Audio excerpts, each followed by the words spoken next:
Namaste. So this month's theme at the studio is transform or transformation. And I was asked if I could make a video about how the yoga teachings relate to transform or transformation. And it seems like a pretty easy task because I think on some level, the yoga practices are at their most fundamental level about human transformation or evolution. And so there's a lot of different ways we can think about transformation, but starting in a kind of sequential or progressive lens, a lot of the techniques that are taught in Western yoga studios are hatha yoga. Hatha can be considered the forceful yoga or physical yoga. And that's probably what you're familiar with coming into the studio setting, doing asana, the postures, doing breathing techniques, and doing some concentration practices. So hatha yoga is essentially about transforming the body to create harmony and vibrancy, optimal health.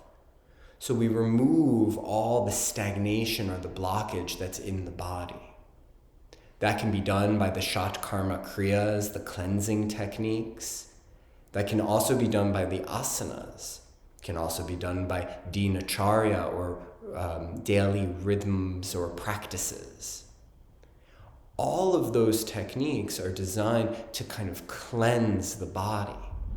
And as there's less stagnation or blockage in the body will change. If you've ever done a long series of yoga asana, many days in a row, very consistently, you notice the body changes. But it doesn't just stop there. So hatha yoga is the bridge to Raj or Raja yoga, the path of meditation. So as the body transforms and you start to incorporate more of the energetic techniques, so the pranayama or some of the kriyas, such as energy movement techniques, it allows the yogi to move through the latter stages of Raj Yoga. So from dharana to dhyana to samadhi, the idea of concentration, meditation, and absorption.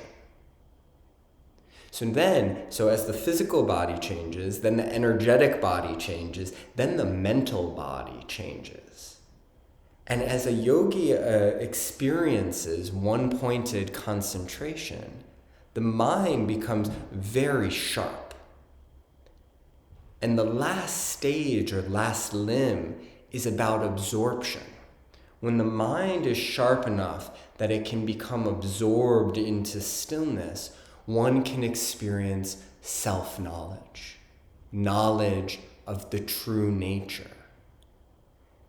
And this can lead to states of bliss or joy, but maybe most importantly in the kind of idea of transformation is that through self-knowledge or understanding your true nature, everything transforms.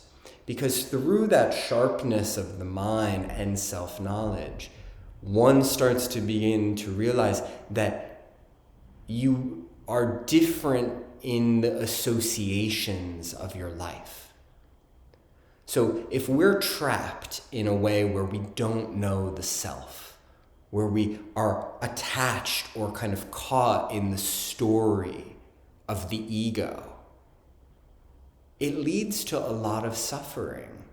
And partly that's because of the way we associate with the world around us. I want this, I don't want that. Craving and aversion.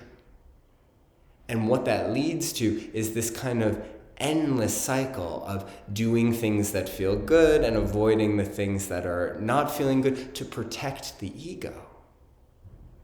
But if you have this experience of a yoga progression, you all of a sudden realize that there's a different reality. There's a different level of awareness when you have self-knowledge. And what happens is that your whole world transforms because you start to reassociate with your world. And so there is this radical transformation where all of a sudden you start to see the whole world differently. You start to see more joy because you're not getting caught in all the things that used to agitate and create suffering. So this is a little bit of an introduction or kind of a framework for how yoga is transformational. We start on the physical level. We start by cleansing and getting rid of sickness or illness or disease in the body. We cleanse the body. Then we start to expand. And that expansion allows more energy and more vibrant energy. And then we can control or concentrate the mind, and then we can know the self. And through self-knowledge, you begin to live in the world with self-knowledge. And that's where everything changes, because the world is, again, reassociated in different ways. So this is where we're going. This is where the practices can take us. And the one promise of all the ancient texts is that that leads to abiding joy and peace. So if we're thinking about transformation, is there any bigger transformation from going from being okay or, having an okay experience to having one that is filled with joy and peace and radical awareness? So I hope that this is helpful.